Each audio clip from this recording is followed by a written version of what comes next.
team news, and in particular Thomas Partey, who I know trained this morning?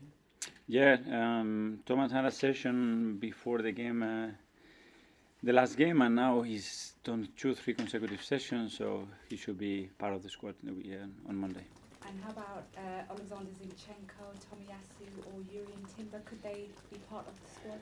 Those ones is possible, but we have to wait and see, especially the last 2 sessions that we have on Saturday and Saturday and Sunday. And if that's the case, they might be available on Monday. Gabriel Jesus returned to the squad for the game against Newcastle, but of course he didn't play. Is he ready to start a Premier League match? Well, he's fit enough. You know how long he will last. That's something different probably, but we didn't want to take any risk after the results that we had against Newcastle. Obviously, we need him fit. He's a massive player for us, and we want to make sure that now we load the player in the right way. In terms of your opponents on Monday night, Sheffield United, I was at the game against Wolves and they showed plenty of fight, particularly in attack. What challenges do you think they'll pose? Yeah, really difficult team to beat, and you watch, and I watch 4 or 5 games now.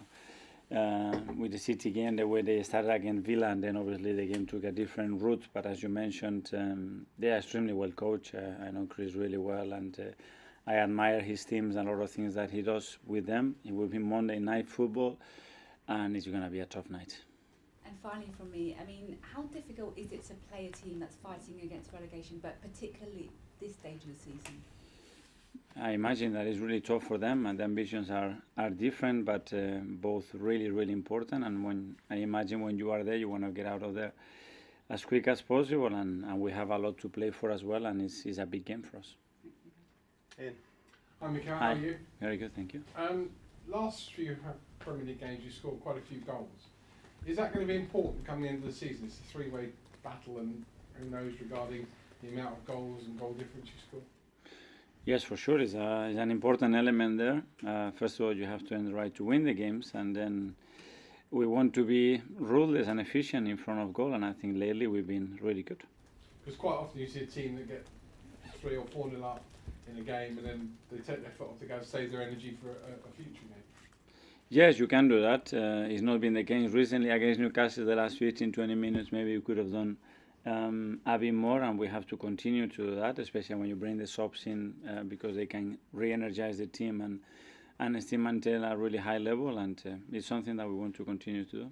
You play last this weekend. In terms of the schedule, is that a good thing to be playing after everyone else? You see what they've done, or would you rather go first to put pressure on them? We've done 2-3 different scenarios. Is what we have right now. We know all the results, but it's irrelevant. What we want to do is go to Sheffield, perform the way we are performing, and win the match. And the rest we cannot control. You said some nice things about Sheffield United about being hard to beat, but they have conceded a lot of goals, especially recently at Bramall Lane. Is that something you'll be targeting?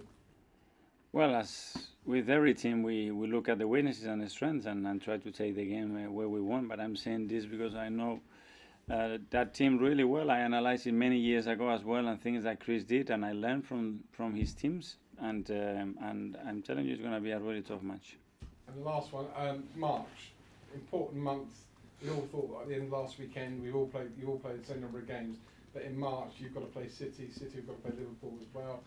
How big a month are we going into now? Well, first of all, depending what happened for us on Monday and the rest of the results, and that would have an impact. So the only thing you can do is the next game and focus on that, and the rest will come. Thanks, Ian. Mark. Hi, Mikel. You mentioned there about the potential that Jurrien might be in the squad on Monday. Is his recovery? Sorry. It wasn't about Jurrien. It was about the other two. Jurrien is still not close enough to be part of the squad on Monday. I know he's now back training though, isn't he? And how surprised have you been just by the speed of his recovery? And does it tell you just his determination that how much he wants to play for your team?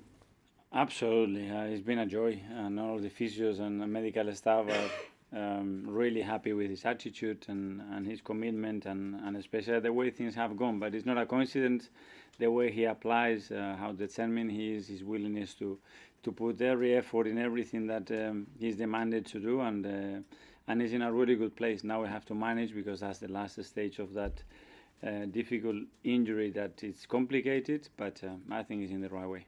You lost him obviously on his Premier League debut. What have Arsenal missed not having him in the team this year?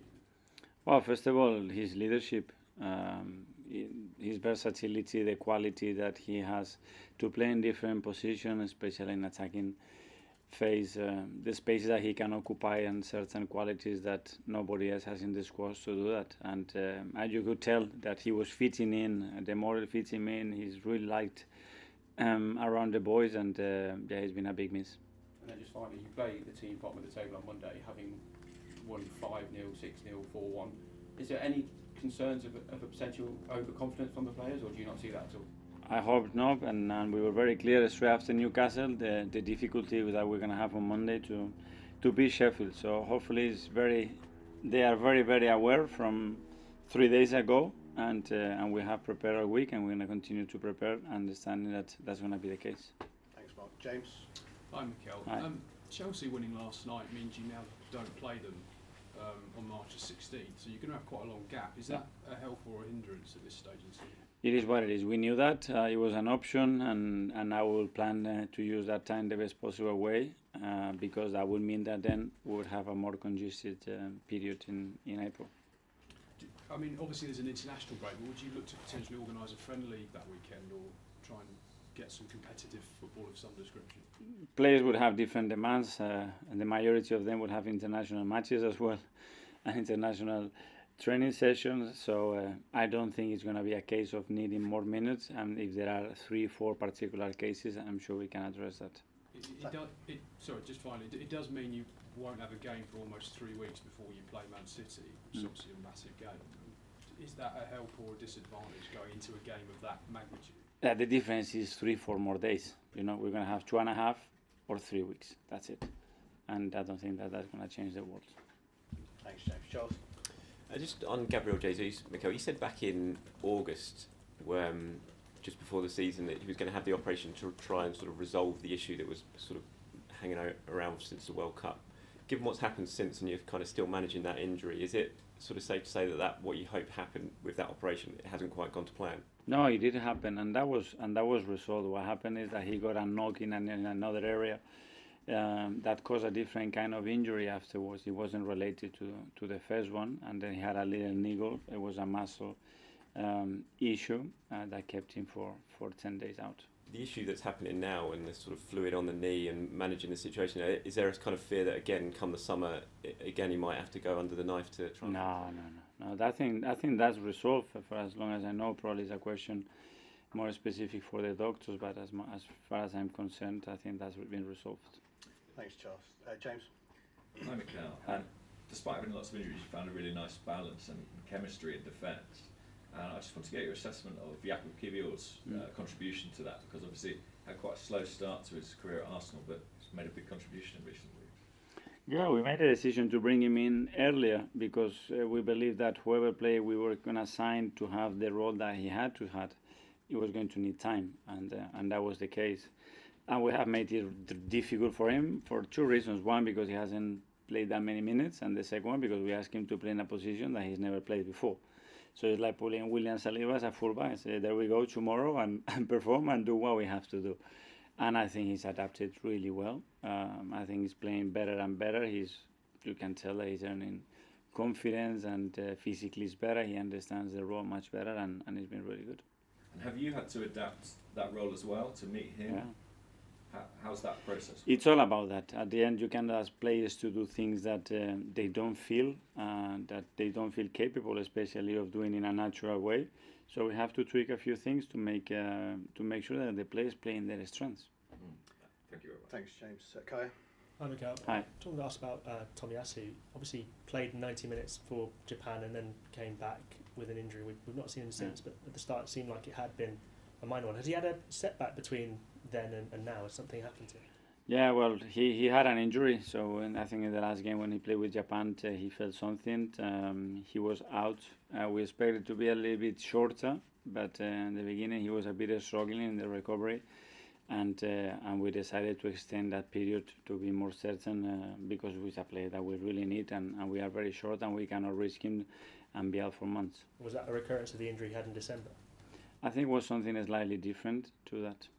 And obviously with Tom potentially coming back not too far distant and the squad sort of getting more deep now, What does that give you going forward? I know you spoke about unpredictability and how important that is for you.